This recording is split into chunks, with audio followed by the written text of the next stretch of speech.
Okay, in this video, I'm going to kind of touch on a little bit of a higher level concept in terms of universal law and the creation of the universe, as well as how we are learning as souls here on planet Earth. So there will come a time when your consciousness has reached a certain level, and you will start to understand that which is darkness and that which is light actually works in unison, that each has their path of learning. Even as we look at things through the lens of polarities, the service to self, the service to others, the positive polarity, the negative polarity, these streams of consciousness or paths that consciousness can take both yield wisdom. And so it is extremely important that when we look at the totality of creation, the totality of what we are as a soul and spirit, and when we start to integrate our experiential journey into what the larger meaning is for our, again, spiritual learning, essentially, that we understand that contrast is part of the journey. And this is something that, again, is quite difficult and is not taught very well through dogmatic thought systems. When we think of traditional religious systems, often it is taught in a way that negates attack. So when we think of, that which is the spiritual realm, it is positive, and those things that are, darker are negative, and therefore they should be attacked or stamped out. But the problem with this form of teaching is that it turns the light into the darkness. It's actually counterintuitive, because if we take up the thought form that because we are protecting the light, or because we are protecting that which is virtuous, we can then engage in lower vibrational activities like war or attack or murder or any of these different things, any of these distortions, then we actually are not understanding the fundamental principle of divine intelligence, okay, or unconditional love. We actually are not getting the point of unconditional forgiveness and what the divine plan is, essentially, okay? So if we can look at it more through the aspect of energy and energetic learning, we can kind of take a little bit of the emotionality out of it, okay? And I want to have a caveat to this. I don't want to teach this in the sense of that we don't care when something distorted happens. Of course we care when something terrible happens, okay? Because again, our heart is open, we have a lot of compassion, we have a lot of mercy and love that is going to be streaming from our aura, streaming from what we are towards any that are suffering, okay? That is part of what compassion is. But it's really important to remember that part of that divine sight is that we don't attack, is that we don't engage in judgment, that we don't engage in any activity that's lower vibrational. So to make this transition, we have to change the way that we understand the living experience, okay, or this life experience. And if we can think of it through the mechanism of energy or energy output. So that which is distorted, or that which is of ego, is essentially in contraction. So it is contracting, it is not life-giving, and in and of that, there is a lot of contrast. And that which is divine or spiritually acclimated towards the higher states of consciousness is in expansion. So this is divine mind. It is no longer operating from that ego perspective. The other way to look at that, or look at it, is that when we are in that lower egoic mind. And when we are essentially self-centered, looking through the lens of ego, it's difficult for us to put ourselves in others' shoes, put ourselves in this mindset of the others know not what they do, putting ourselves in this mindset of forgiveness. However, when we are in our expanded state of consciousness, meaning that we join our mind into the divine mind, we can see from a top-down perspective. We can see that anything that has been done to us was done from a lower state of consciousness. And in and of that, we open the door, or the key to that state of consciousness is forgiveness. Forgiveness is that mechanism which allows us to open the heart and see from a different lens. And through that, again, when we have no judgment, we can then love openly. Now, I've said it in videos many, many times before, this doesn't mean that we allow ourselves to become a victim. This doesn't mean that we have improper boundaries or we make ourselves a doormat, okay? When you are spiritually grounded, you have a lot of very discerning boundaries. In fact, much, much more than you ever would in the lower consciousness centers. And in fact, you do have a lot of protection in terms of how you operate, but there's an intelligence in it, there's a diligence in it, and there is a groundedness in it. Because again, you are making those decisions and you are setting those boundaries and parameters from this higher perspective. So therefore, again, they are a lot more peaceful, they're a lot more balanced, and there's a lot less opportunity for yourself to, again, be imposing any kind of distortion or attack on others. And that is really a hallmark of being acclimated with that higher spiritual wisdom or perspective. But it is important to also understand, in terms of our universal learning platforms, in terms of the fact that there are various dimensions, octaves of existence, that distortion is something that is allowed through the free will system. And this darkness, this tendency, especially on Earth, for consciousness to reside in the lower centers and become highly distorted is allowed. And for many individuals, this still doesn't seem logical. And so I'm going to explain it a little bit. I'm going to explain why it is allowed in terms of the universal systems of learning.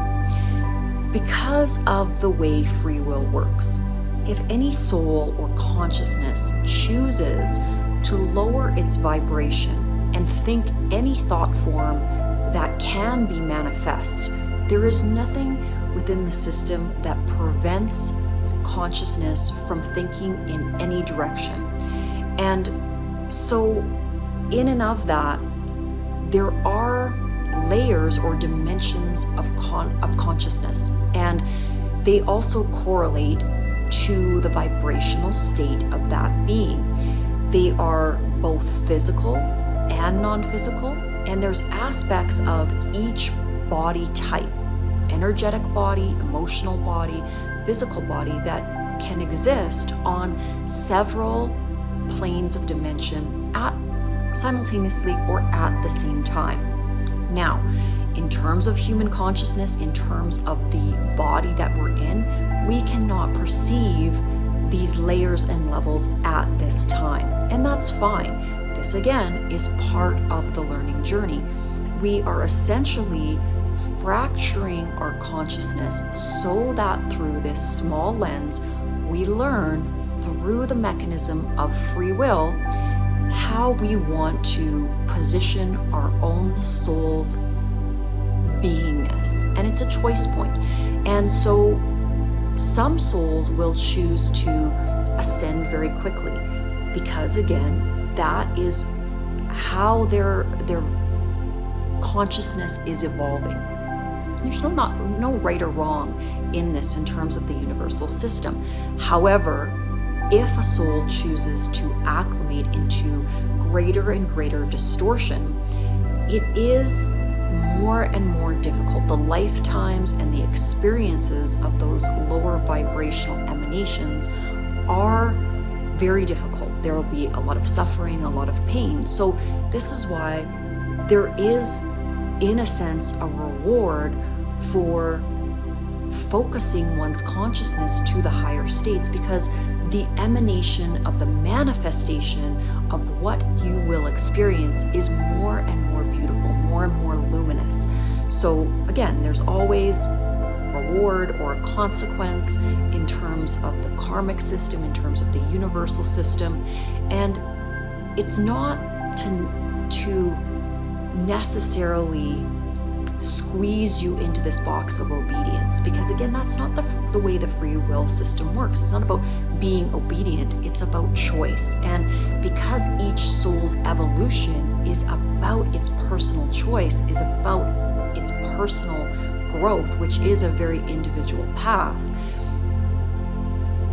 it's all on the table. All of it is allowed to exist. And this is why essentially this is somewhat of a difficult concept for a lot of human beings to grasp, because the question also comes up, or often comes up, why would God allow terrible things to happen? Now, this is very, very important in terms of the teaching. God is not allowing terrible things to happen. Consciousness at its distorted state will create terrible things to happen. So, if one wants to ascend in their experience, if one wants to commune with the divine, commune with God, and experience the kingdom or a heaven-like state, then one, through the free will system, must do the work and push their own consciousness through the free will system into that higher state of being. Because at that top down, that which the human consciousness understands as divine or God does not exist in this distorted state. God's perfection or consciousness, beingness, is so high vibrational that it could not, and it's not really an it, but this consciousness could not distort itself into these lower levels of consciousness. So God, as humans understand it, is not even aware of the distortions of Earth. Now, when we are mercifully asking for the love of the Creator, for the love of the divine, and we're calling out through our hearts and through our higher points of asking, of course, elements of divine consciousness will reach out to us. It's like this aspect of illumination will essentially hold us and be there for us as a support. But it is really important to understand that which is divine, that which is God, is not allowing distortion to happen. Distortion is being created in the collective human consciousness through the free will system. And another way to think about this is that you can have a child, and you could essentially, as that child grows, keep them behind closed doors, lock them up, never allow them to make their own mistakes. But fundamentally, that child would never grow, and that child would never have a choice point to make the correct decision. And therefore, that child would stay stagnant, stuck, and would not evolve. And the purpose of consciousness is evolution, is growth. And so, again, through this free will system, we are allowed in the infancy of our beingness to go through the motions, to go through all of the range of thought forms that are available to us. And through other videos, again, I've talked about the eternal nature of the soul. So when I speak in terms of there being an infancy to a soul, I really want to explain this so that it makes total sense, because nothing I teach, I don't want any of it to be counterintuitive or to seem to kind of cancel out any of the other lessons. What I mean by this is when a soul is essentially a new energy that is coming into its own, the newness of it is that it hasn't acclimated to these higher states of consciousness. And so the question will be asked, okay, well, is this soul essentially born? Is it created? And the answer to this, in terms of what I have been given in terms of knowledge and my remembering, and of course, I certainly am not at the state of my own consciousness to have the totality of everything that exists, okay? But from what information I've been given, this energy of creation will take what it is, its essence, and it will make, through this soul blueprint, it will make new energies or new souls, so to speak. So there will be an essential birthing process of a soul. But the soul, or the foundational energy that preceded that soul, was always in existence. So there was always aspects of that soul that existed even before it came into being. So it's kind of like when we take the ingredients to make anything here on earth.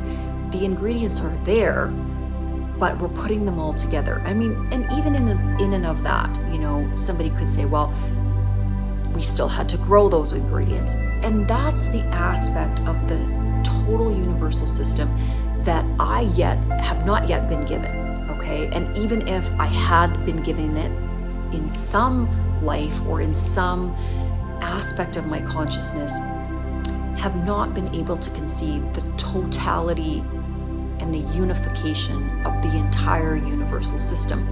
And actually, I'm quite happy about this, because that means there's more to learn. That means there's more investigation, and I'm always integrating new wisdom into what I'm teaching. And it's a fascinating journey for me to, again, put the puzzle pieces together. So please understand, and I really believe that this is true of any teacher of knowledge that is out there, no matter if it's purely academic, spiritual, self-help information. All teachers are always growing and learning and trying to integrate more into what they are utilizing to guide others. So it's part of the journey, it's part of the beautiful dissemination of information, and the questions often are what allow me to take my consciousness in other directions and really seek out those answers and try to pull them, through channeling, through asking God, the divine, asking my spirit guides, the answers to those questions. And anything that I'm bringing forth, again, from what I can understand, is a small piece of it. It's a piece of the puzzle. It may resonate, it may not resonate, and I'm certainly not presenting it as any sort of absolute truth. Truth comes from experience. So when we experience a greater manifestation of joy, happiness, that energy of the love and the light, that is our confirmation that we're on the right track. When we vibrationally see the out manifestation of our existence essentially churning out in a higher and higher experience for ourselves, this is how we know that we are on the right track. When we see things more chaotic or falling apart or a lot of distortion in our lives, this is generally where we can assume that we're kind of off track. And that's the best way I've been able to identify when I'm doing things right, when I am teaching things correctly. Essentially, the universe itself will have these synergistic things, will bring more abundance and, all-encompassing happiness into my environment as confirmation that I'm doing something right. And that should be the same essential benchmark or yardstick that you also measure your progress and measure what is the best path for yourself as well. Okay, I'm going to cut this video a little bit short here, and again, wishing you all a beautiful week, and we'll see you in the next video.